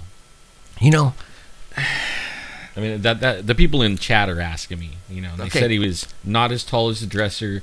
You and guys, he would look. peek around and look at him. You know, for those who are watching, there you go. Yeah, there you know, he is. it's this. Mm-hmm. How many times do I have to? This thing is heavy. All right, you guys, look. All right, what do you think this is here? A little person with long legs, and this thing is heavy. And for those who are on the road and can't see this, you can always go back to the archives and watch this. Yeah, you go to paranormalcentral.net and go to our archive page, and we'll have a link. What's behind me is a statue. Or a video. It was designed and by a gentleman, a very famous sculpture artist here in Fresno, of all places, by the name of Stan Bitters.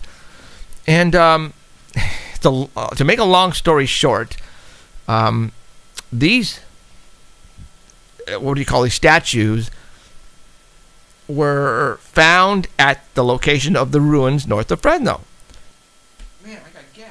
That's another one that No, not that type of gas. That's what we were talking about when we got kicked off. Uh-huh. That was what we were talking about when we got kicked off. The ruins? Yeah, we were talking about the ruins last week. And we got kicked off. Okay, well, we're still on. So yeah, we'll see how long. There are. I'm telling everybody right now. You can make fun of me. I don't care. There are little creatures running around this world, and what they are, I have no idea. They're 2 feet, 2.5 feet tall. Is it a leprechaun, gnome, fairies? I think they all lie in the same realm. Brownies. Brownies. Next week, we're going to have an author from Canada who's written a book, or I think a couple of books, on fairies. We're going to have her on the phone. We got 2 books we're going to give away from her, guys. Next week. Next week, okay?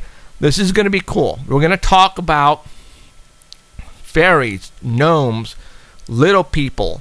That's what we're going to talk about next week. Dragons, right up your alley. We're going to talk about dragons. We're going to talk about all that stuff next week. It is going to be freaking fun. Have you ever seen a dragon?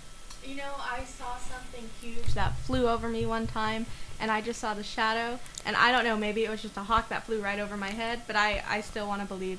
Was it at nighttime or? No, this was during the day, and it completely darkened everything, and I was so excited, but I was young, and maybe that's just what I wanted to see. But did the shadow have like? The wingspan was huge, but again, it could just been how close it was. Right. Yeah.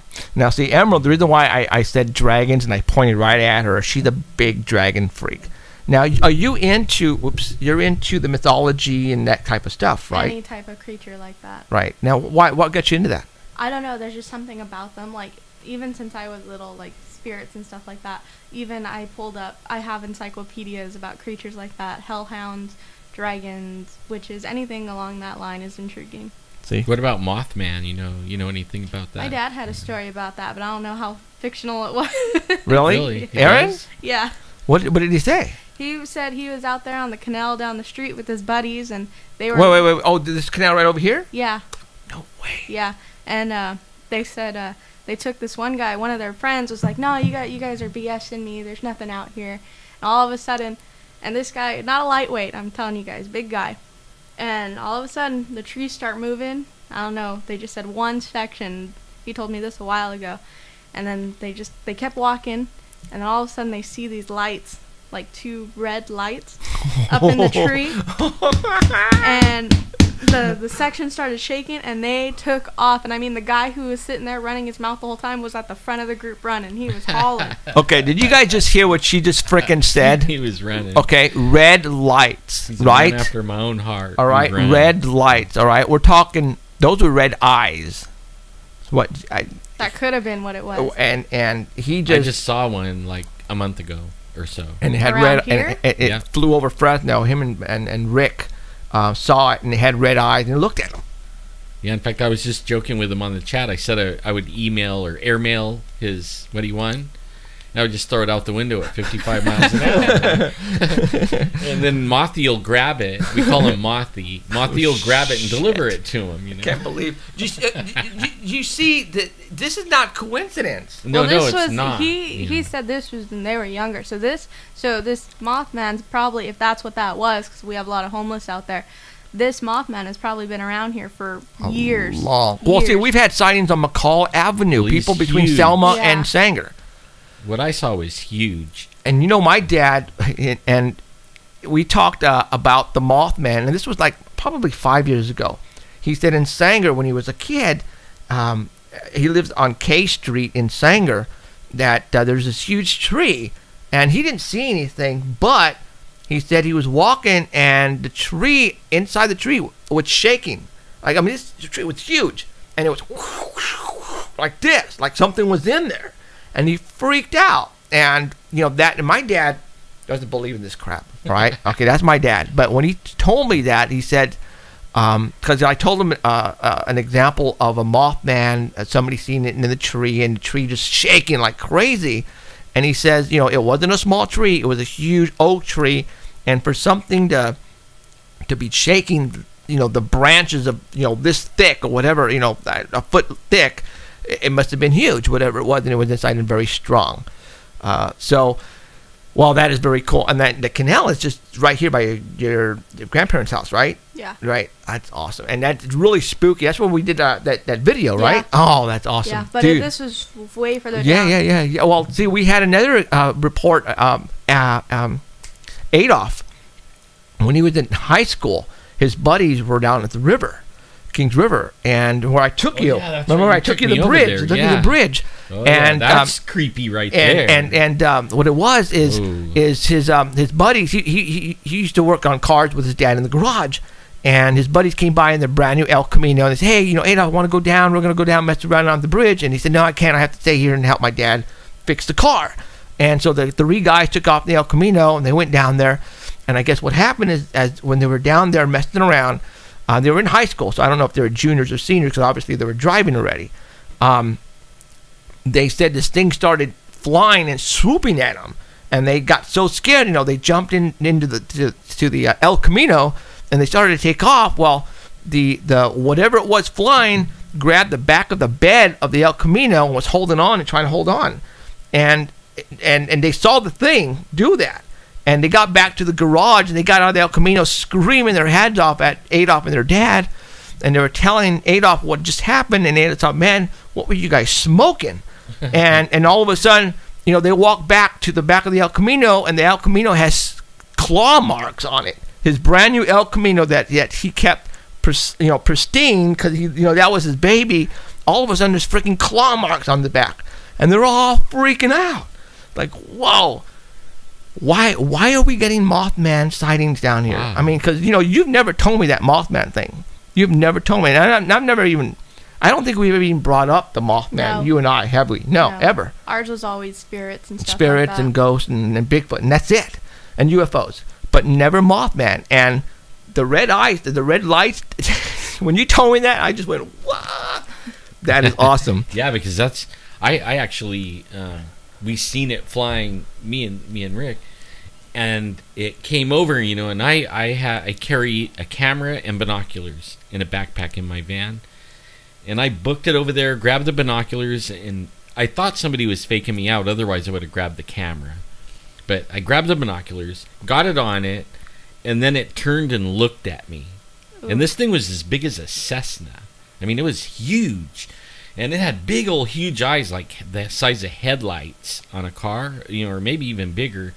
And that creeped me out. I to this day still, I go outside and I don't want to look up. Yeah. I really don't. And I go out there, I'm like, I don't want to look up. If I see that again, I don't know what to think. Hey, wifey in the other room, can you bring me the author's book that we're going to have on next week? Can you bring it in here, please, for me? Yeah, and we should do another giveaway. Yeah, let's go ahead and give away. Let's go ahead and give away a DVD. DVD. Okay, autographed DVD from Lyle to the 10th caller at 559. The Legend of Boggy Creek. 287-8367. 559-287-8367. The Legend of Boggy Creek, autographed by Lyle. Autographed. This movie is awesome. And I remember seeing this movie. There's one, I wanted to tell Lyle, the scariest part in the whole freaking thing, I think, was when they were sitting together inside the mobile home, and the hand comes through the freaking window and then tries to grab him, and see this hairy arm. Dude, I think I was in bed with my sheets over my head so fast in the 70s. I swear, that was awesome. You know what? I told you I didn't see this movie. I lied. We went to a drive-in and I saw it. And you had to have said that. We saw everything that came out to the drive-in, but this one, why I don't remember a lot, is because I crawled over the seat and I hid my head on this one. Yeah. Chicken. Yeah, I was scared. I'm a scaredy cat. So I'm gonna let you guys hear a little bit of the movie. So this is like, just for all those who are driving right now. I'm gonna lower the lights in here because I'm gonna make it spooky. Hold on. All right, I'm gonna turn up the volume. Everybody, turn off your lights in your room. I'm serious. If you're truckers, don't look behind you right now because there's someone in the back of the bed. Don't look in the mirror. Dang, dude, that sounds like what roared at us. That's what it sounds like.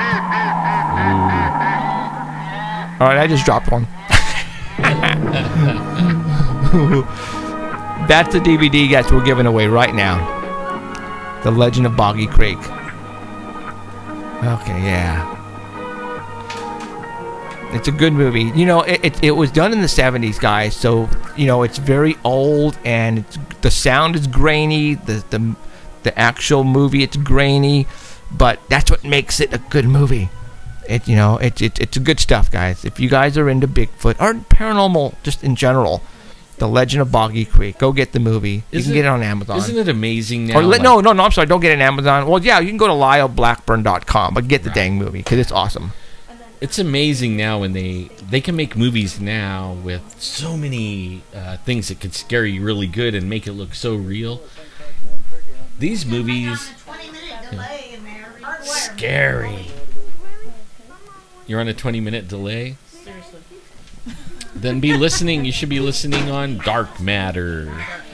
Probably hear it like right on the money on Dark Matter. Okay, so what we're going to be giving away, and how many books do we got to give away? 2, right? Okay, good. That one's mine. This is, Cheryl is, my wife Look is, at all the little... my wife is a fairy freak. All right, it's as simple as that.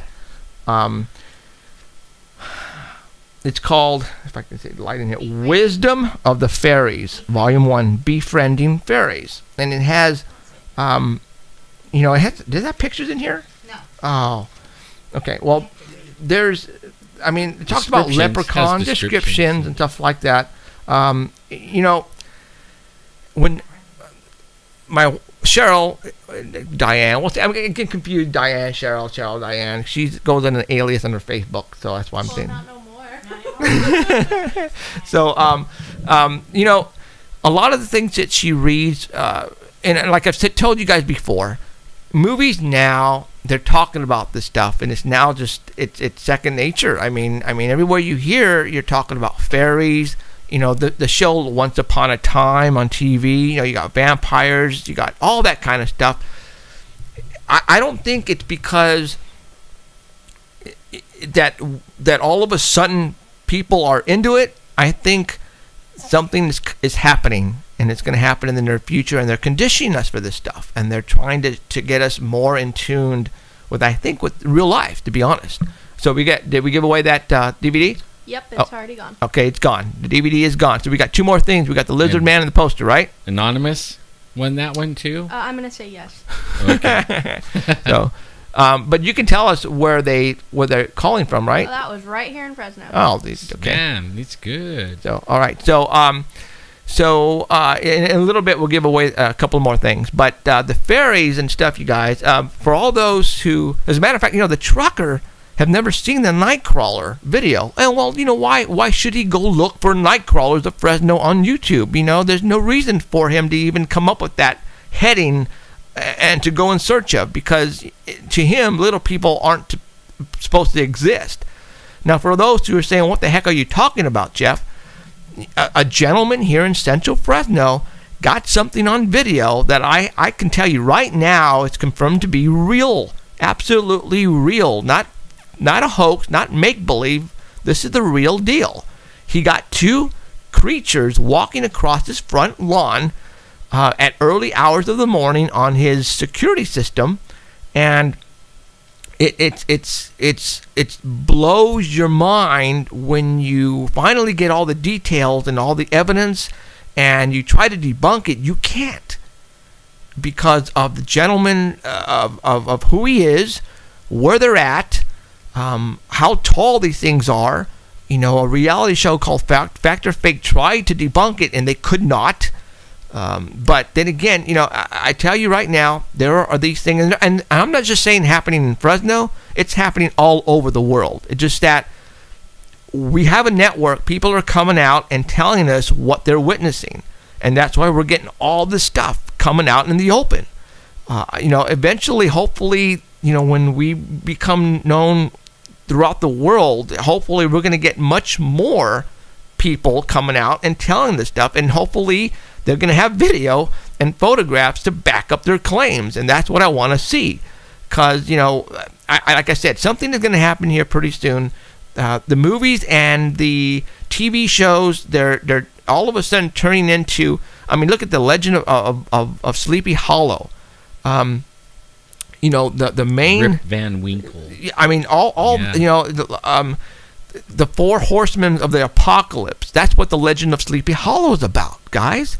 You know, it's very cool stuff. All right, let's give away one more thing. Let's give away the Lizard Man book, autographed by Lyle. The Lizard Man book, autographed by Lyle, at 559-287-8367. Call, be the 10th caller, people. All right, and Two things out. You want to give the book, and then what else are we giving away after that? After that, the poster, okay. And that's it. So, yeah. Yeah, you know it's going to be cool. Now that we're on this Dark Matter radio network, the reach could be phenomenal, and I hope we really grow. That means the stories and the really up-to-date stuff recently in the last 3 years, we've only really talked about the Central Valley because that's been our reach. Right. Now we're reaching out in the whole United States, and maybe we might be bringing in a lot of stories that, yeah, I think so. And where we were thinking that a lot of this stuff happens right here, you know, all the time, and it seems like it is because people have some place to call. Right, exactly. Now everywhere has a place to call. They can call here now, and maybe we should put a map up somewhere up here or something and start put pins, you know. Sightings and yeah, Bigfoot and sightings, what kind, like yellow can be Bigfoot and red could be Mothy, and you know, something like that, you know, up there. And I'm looking forward to that. That's a pretty good idea. You know, before we go, I want to talk about other things too, and it just hit my mind. You know, I post a lot of stuff on Facebook, and a lot of other people do the same. And as you guys, and I want to talk a little bit conspiracy. Let's talk about. Get us cut off again. Let's talk about Nelson Mandela. Oh, yeah. All right. You guys all know he just passed away. Okay. Obviously, you know he just passed away. And I remember in the past year, a couple of years, 2-3 years ago, word came out that he had passed away several times, and people were saying, "Oh no, we lied. No, oops, there was an accident. Oops, there was an accident." Well, a couple days ago, they came out and said he had passed away, and he is, he was a very big person, very popular person. The funeral is going to be held in Africa on December the 15th. Now, I posted on my website when I heard the 15th. I thought to myself, why does that date sound familiar? Now, when I posted this post, people started commenting and they're going, "Jeff, here you go again, bringing up another date. You're trying to scare us. You brought up the other dates and nothing happened." But you guys have to understand that, I'm not pulling these dates out of a hole. Other people are talking about these dates as well. It's not like I'm trying to scare you. My job here is to inform you guys of what I hear. And I'm going to post it on my Facebook wall whether you believe it or not, because I will feel really bad. Sometimes you don't even believe it, but you got to put it out. I got to put it up because other people are doing it too. Right. And I need, because what happens if whatever I post and then it does, something does happen on that day, because of the internet, because of Facebook, people are figuring out a lot of this stuff and they're putting it on social media. And we have this one guy on our Facebook wall. His name is Sean Odell. The guy is way out there and he's good. I mean, this guy puts stuff on there that you would never dream of with numerology and dates. I mean, this guy is right on. And when I hear stuff and like a special date, I will post it. Now you guys probably go, okay, well, what's so big about December the 15th? Right when the December 21st, 2012 happened, when everybody thought that the end of the world was supposed to happen, I never said that. I don't make predictions on my show or on Facebook. What I do is I place information for you to take it and do what you want with it. And what's going on is that on the December the 15th, back after the December 21st date, they said, oops, the Mayans goofed up. And not the Mayans goofed up. We goofed up with the date. And the actual date is going to be right around December the 15th of 2013. And then I'm going, okay, whoa, that's why this sounds so familiar, the date. It is also going to be right around when supposedly Iceland is coming pretty dang close to Earth. Now, if you guys all... I was telling Ellen, it was kind of odd that today on TV, and don't go, you guys are listening, don't go and say, oh, they play those movies all the time. Well, Common Iceland is right around the corner. It didn't get completely swooped up by the sun. Supposedly it broke up into a lot of pieces, and that debris field is coming this way. The movie 2012 came on TV today, and it just so happens that where I believe, and somebody could back me up and somebody can confirm this, but where they built these arcs or these boats, I believe it was in Africa. They were in Africa or the Himalayas or someone over there in that area. Well, anyways, this is where the December 15th the funeral is supposed to occur, right? Well, so happens that President Bush, Clinton, and Obama are also going to be in attendance to this. In other words, everybody that's important here in the U.S. as far as in high caliber of old, of ex-presidents and the current president is going to be there. Supposedly, this is going to be right up there when Winston Churchill died. This is going to be a big deal. All the higher ups from all over the countries are going to be there. Everybody. And from what I understand too, Africa is the continent where if a major disaster was to occur, pole shift, anything like that, Africa would be the place to be. Okay, supposedly nothing's going to happen if you live in Africa. Not too recently in the past. You better get some shots before you go, though. 'Cause you don't want to get bit by any bugs. Don't swim in the water. Don't drink the water. Don't have ice cubes.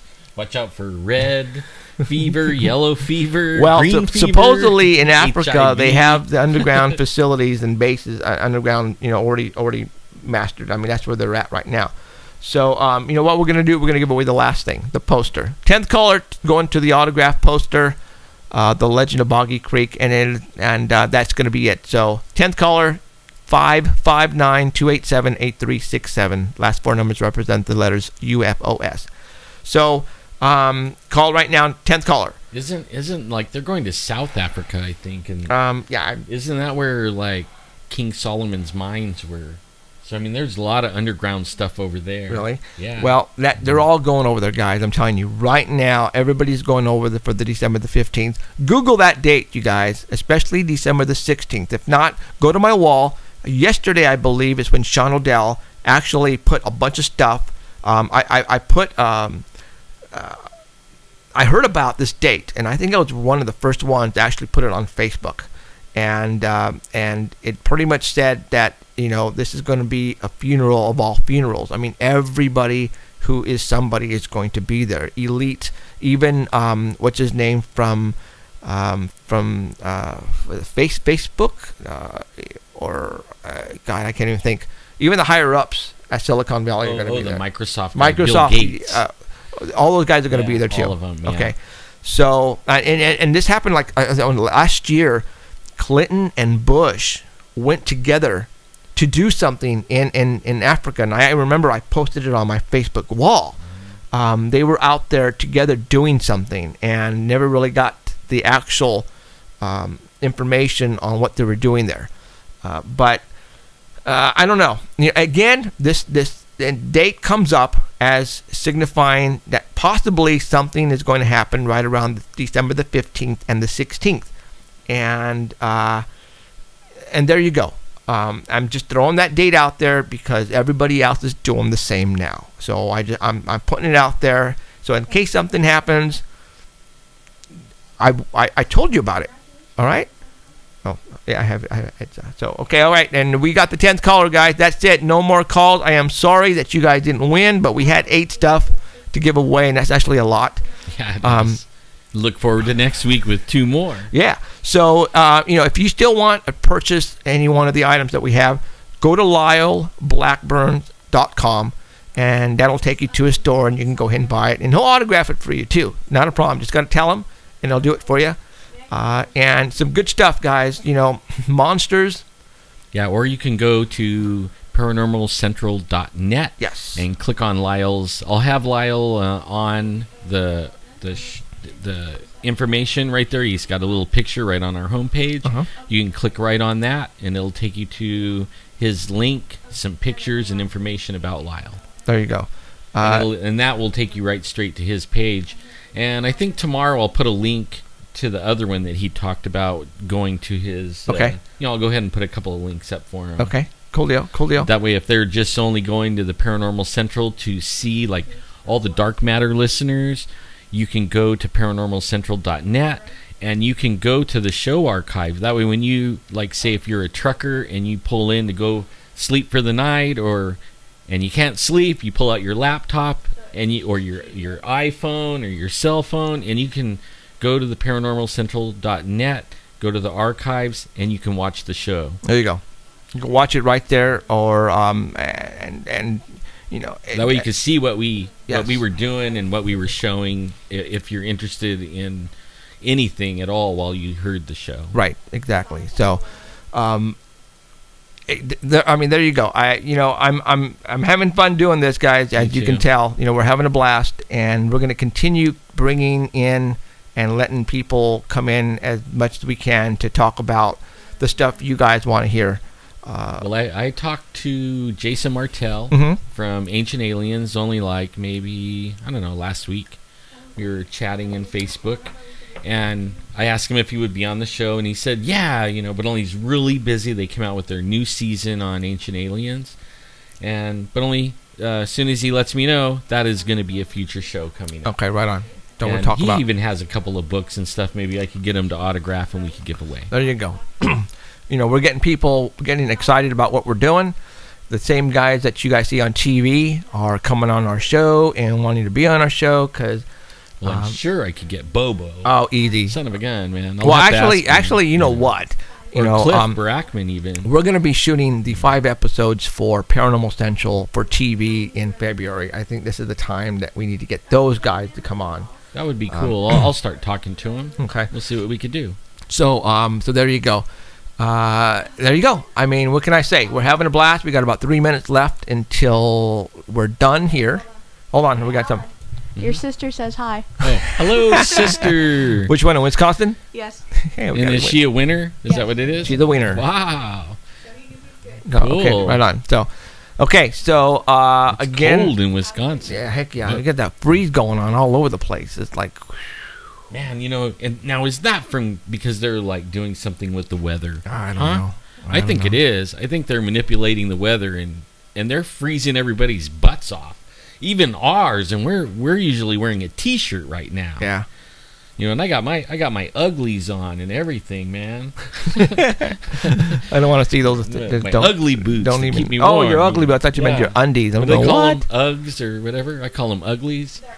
Yeah. Get yeah. it straight. They're They're Uggs? Uggs. Is that what you call them? They're Uggs. Yeah, but they're uglies. I've No. never even heard of Uggs. They're Uggs. Yeah.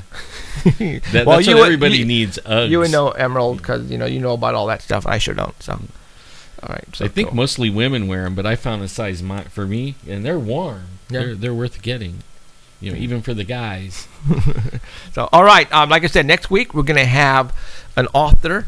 Matter of fact, Miss McKinnon, and she's actually been on chat with Cheryl, my wife, and they've been talking back and forth, because Well, it's like I'll have some information on her up by, if not tomorrow, by Tuesday Okay. on the web. okay, and they talk fairies, paranormalcentral.net. and it's weird because all the stuff that she is talking about in this book, we are right now witnessing on TV.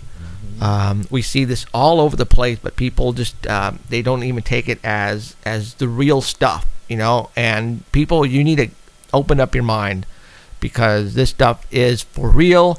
I don't care what you guys say. And I have a bunch of questions for her from the Native American side of oh things. yeah, man. and I'm sure she I has do. the answers too. So I'm going to bring your wife a book that she can read. cool. And She'll That like way- that. that She has way a you lot more can to read, read but there you go. So, all right, you guys, we are calling it a show. Thank you for showing up tonight and watching and listening wherever you may be. I really appreciate it because without you, we don't have a show. I'd like to thank Dark Matter Network, Keith, who's on the other side maintaining the audio volume for us. Appreciate it. And we shall see everybody next Sunday at 5 o'clock p.m. Pacific. Show up, be here. We're going to have a blast, and I hope you do. Eyes to the skies, and I hope you witness something that you cannot explain. Good night, everybody. if you do, don't forget to call